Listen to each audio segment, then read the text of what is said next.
Yeah, we were just saying to give a heads up, this is Izzy's first interview.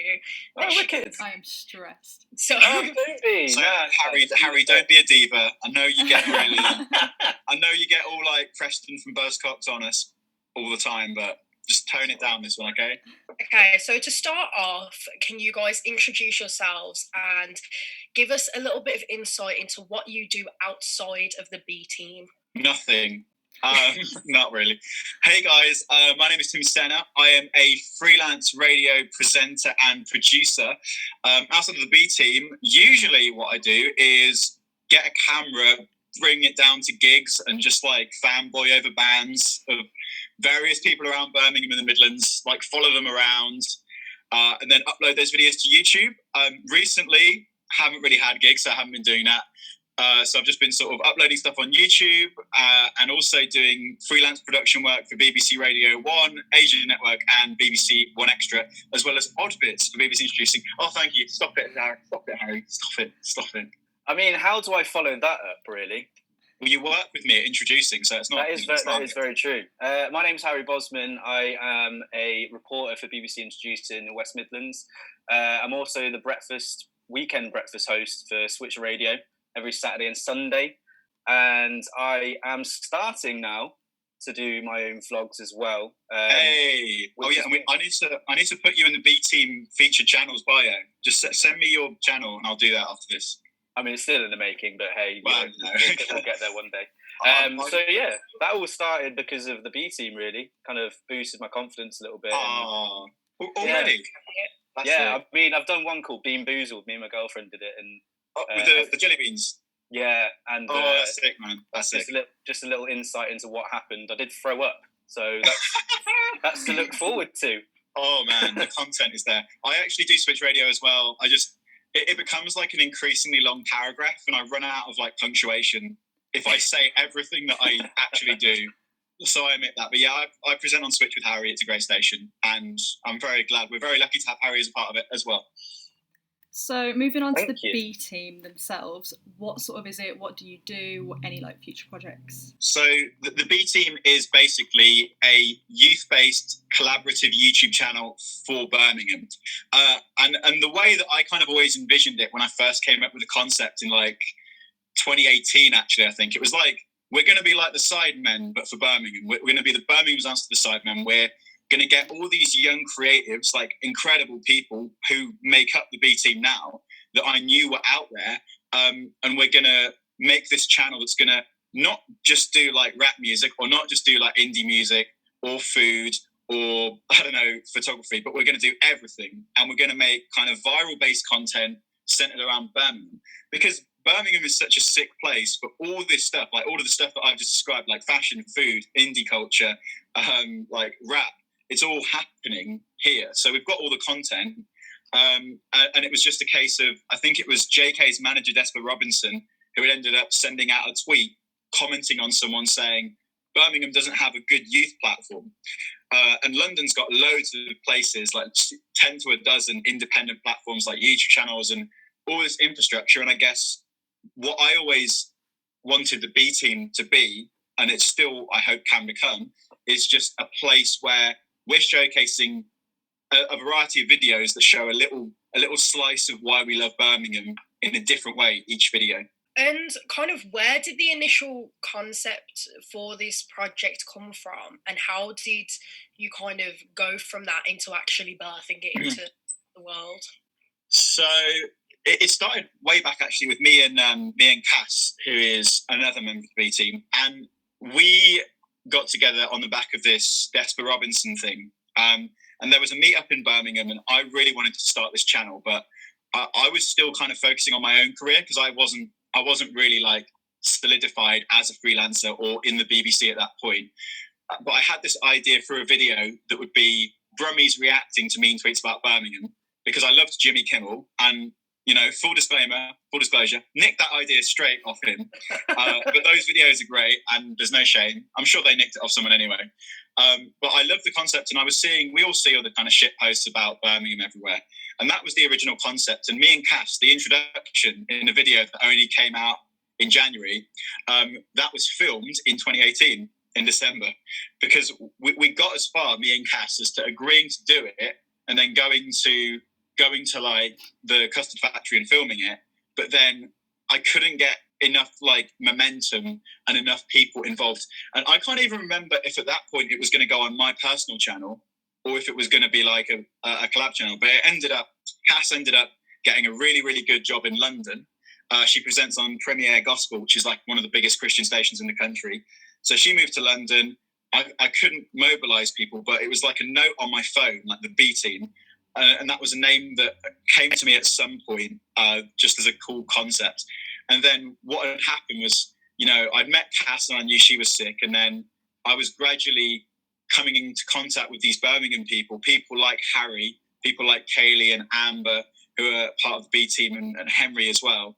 And I was like, this is such a sick group of people. And I think we are all like very genuine and funny and likable people who love Birmingham. And if we bring our platforms together, because we're killing it by ourselves, I think we could do something massive. And that was the basis of it. And yeah, I'm glad we managed to pull it off now. And yeah, hopefully big things ahead. Yeah, it was one of those where I think it was back in 2019, late 2019. I had the thought of, you know, starting up my own vlogs as I saw like how well Tim was doing and things like that. And I was like, I want a piece of the pie. So we were actually sitting in the studio, BBC Introducing, and I was like, you know what, Tim, I've got these really good ideas I want to run past you. Like, you know, maybe we can collab together on doing them. So I thought of like a kind of come dine with me thing with Birmingham bands where we'd get them into our houses and they can cook like their favourite dish and we'd talk about their music and things like that. And Tim was like, you know what, mate, that's a really good idea. Keep that thought and we'll put a pin in it and hopefully it'll come. So hopefully in terms of future projects, that might be a thing. But yeah, you know, I love that. I remember that conversation, and yeah, like that's the exciting thing with the B Team now. I think when you ask about future content, I think with my channel, one of the things I found, especially in lockdown, was I was restricted not by anything external, but just by the fact I'm like, you know, my YouTube channel is a captive audience of people who love gigs and love indie music. And, you know, I'll do other stuff. Like I managed to get the interview with Zara McDan, thanks to a guy in the local scene who I'd interviewed before called Brad. And they did a track together and that was sick. But I'm like, oh, what I really would love to do is try some independent food from Digby's Dining Club. But if I do that on my channel, that's such a good idea for a piece of viral content. And especially for me, being a big fan of like BuzzFeed Worth It, where they'll do like a £1 burger versus a £100 burger. That was an idea that I was just like, I can't do this on my platform. But then with the B Team, now it's like we've got these ideas, and that Harry's just added another sick one. And it's like we've now got personalities behind the brand as well. And we can get every idea like that and execute it and then give it the best shot it has of actually, you know, getting really good attention and building us up as individuals as well. Yeah, I think that personality thing that you were just saying, Tim, the one great thing I think about the B Team and Tim getting all these people together is every single one of us essentially has a different personality to each other. So say we were going to do like a £1 burger versus like a £100 burger. It won't be one of those where it's like, oh yeah, you said it was really good, so I'm going to say it's really good. Everyone has their own opinion. Everyone has like their own kind of quirky side to themselves. So our content will never be boring is my personal thought. So, you know, everyone brings their own and like little thing to the table, which is brilliant. Literally. I mean, I was so pleased. It's actually our second video, our most recent one, where we all hopped on the Zoom together. And you know, I grew up watching Top Gear a lot, and the chemistry that those three guys had, you know, it's priceless, and you can't fake that. And I knew that if you get a group of people together who have chemistry, then like you look at the Sidemen, you know, look at the E-Boys. That's when you start really having a cultural impact and cultural capital, which is really what I'm, you know, striving for, is influence over culture to promote Birmingham and devolution.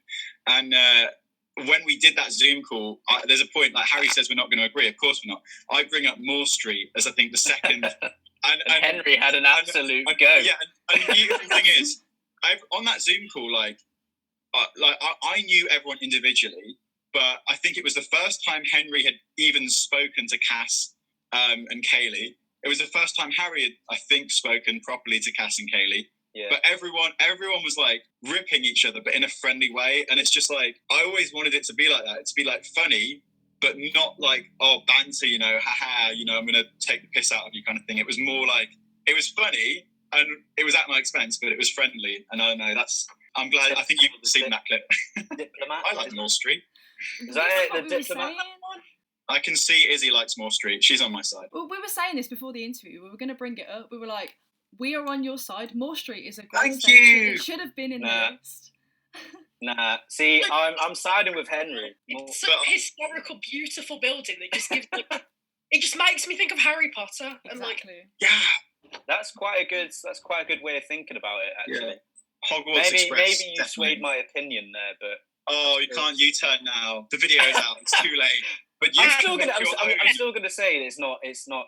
I mean, the BT Tower, for instance. Someone was like, no, look, it's irrelevant. No, it's boring, Harry. It's boring. It's just there. And London has one too. Yeah. It's boring. Yeah, but it's like, for me, and I said it in the video, it's like a good destination spot if you're ever lost in Birmingham. Well, if you live next to it, all you do. That's very true. Very true. yeah. Would you say that's why you sort of set up the B team, so you could like collaborate together but also promote the local scene, not necessarily just music but like the whole of Birmingham? Yeah, absolutely, Izzy. And I mean, I think that I'm really glad with this video, the first one, because the concept, again, I was like, I know this is a good concept because it gets people, animated, and it's something that you only understand if you live in Birmingham. But then Birmingham has millions of people in it, and we're the youngest city in Europe, if you look at the stats. So if you talk about young captive audience and think about big brands like Radio 1, they should now be looking at us. And we're very early on, but we know that this content works, and we know that it strikes a chord with people because it strikes a chord with us. And yeah, like, I wanted to make this content because it's sort of like things that I knew everyone I spoke to thought, but no one was talking about. Like everyone in Birmingham I speak to, we love our tap water, and we will like defend it forever. We find it really frustrating that like everyone in London thinks we're in the north, and everyone in like Manchester calls us the south. You know me. Like my first love is the Birmingham indie scene, and I have plans to bring that onto the B team in its bespoke way as well. But yeah, it's just about that. You know, creating the content about things that are just part of our everyday lives and making it fun and relatable for everyone. Absolutely. Is this kind of like the main message you want to kind of project out there as well? Like, because it's great to see more like Birmingham representation in social media, and because like it is like we are slandered so much because like little things like our accent, or people will be like, "Oh, Birmingham's a shithole," and it's like, is this kind of what you want to show? Like, we're not really. See, this is the thing. So I've been living in Birmingham for the last 7 years now. I'm originally from a place in Shrewsbury. Really? But when I came to Birmingham, I loved it instantly. It was one of those where I would go back home and people would be like, "Oh, why'd you choose Birmingham?" I was like, look at it and literally look at how many things there are to do, to see, and things like that. So when I became an adopted brummy, I started to feel really personal when people were slandering it. And I was like a lot of my mates back home, a lot of them went to like, Liverpool uni. Some people went to like Brighton, things like that. And they're like, "Oh yeah, Birmingham's really shit. I can't believe that you want to be there." And I was like, hold on, right. Indie scene's sick. There's fucking a massive rock scene in Birmingham. There's loads and loads of brilliant music like venues in the city centre, as well as outside the city centre.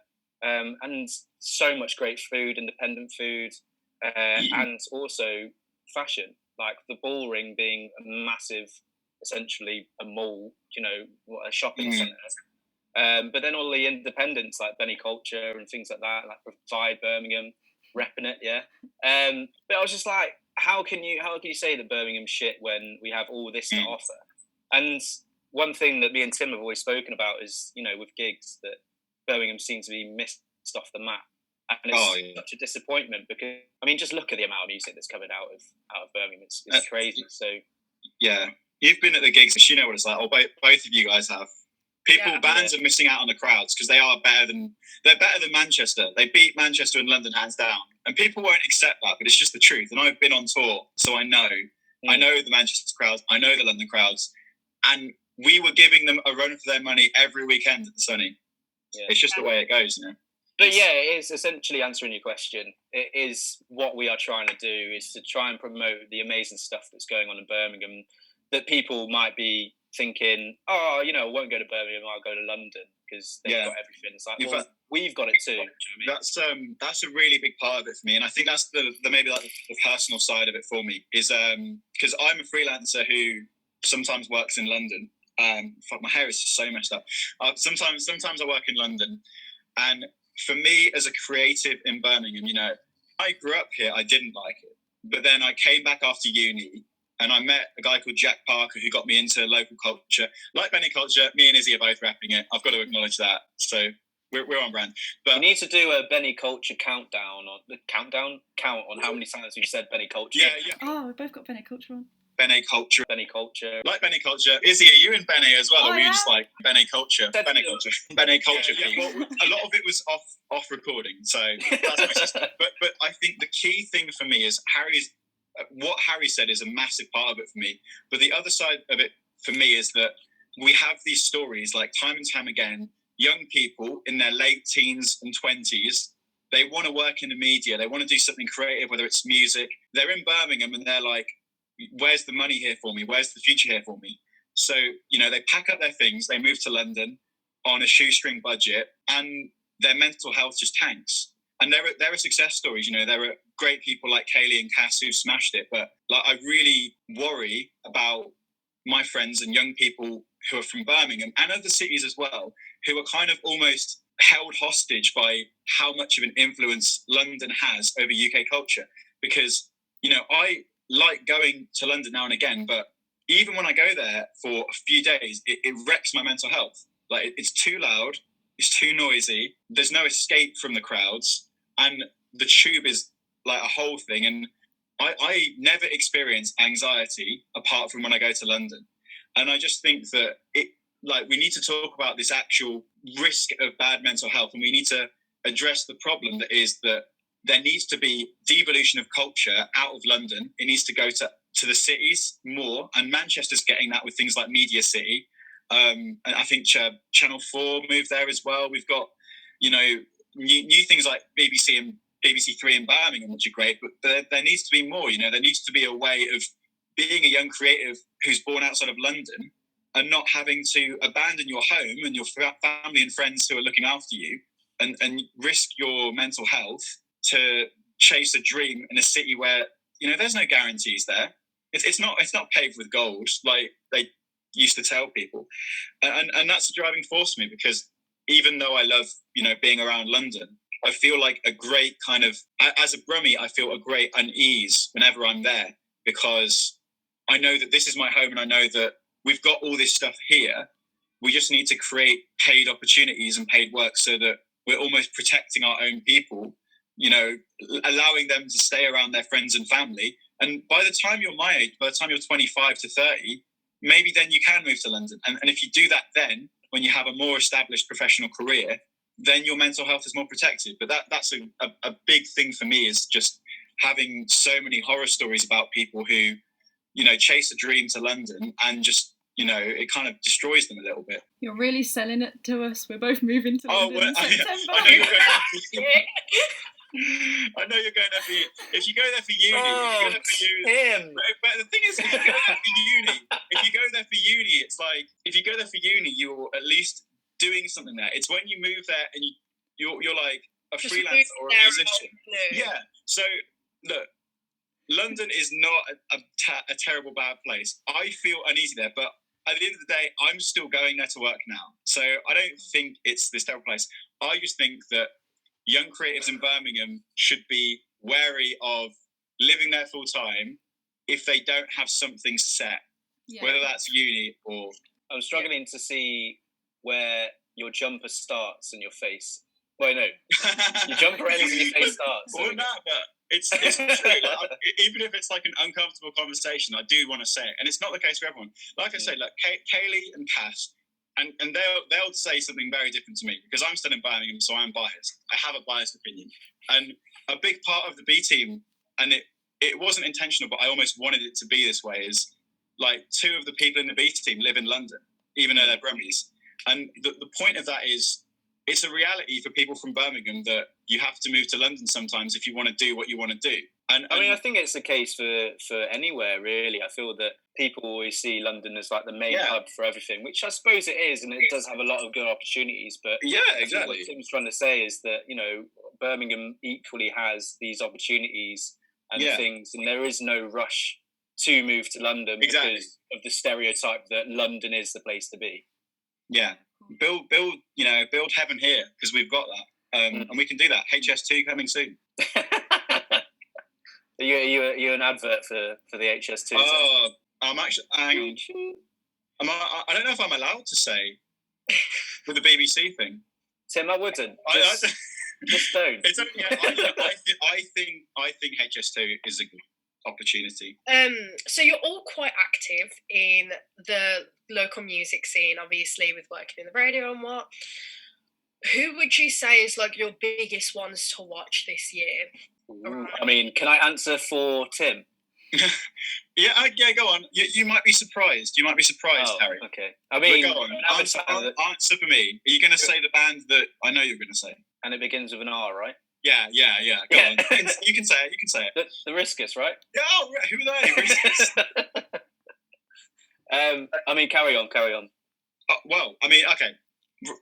I see the Birmingham music scene as the Madlands, and this is a label that was given to it originally by Jack Parker, who's a bit like my predecessor in a cultural sense. Like, he was putting on Jaws and Swim Deep in his living room when like B-Town was massive, and he got an Enemy magazine to it. So for me now, B-Town is Jack's era, Madlands is my era, and it sounds a bit narcissistic. It sounds a bit like, and it's oversimplified. But ignoring the nuance, the Madlands, as far as I see it, has 2 stages in it. There's part 1, which is over now. And part 1 was when I started to make vlogs, and it's a very small scene, so everyone saw them.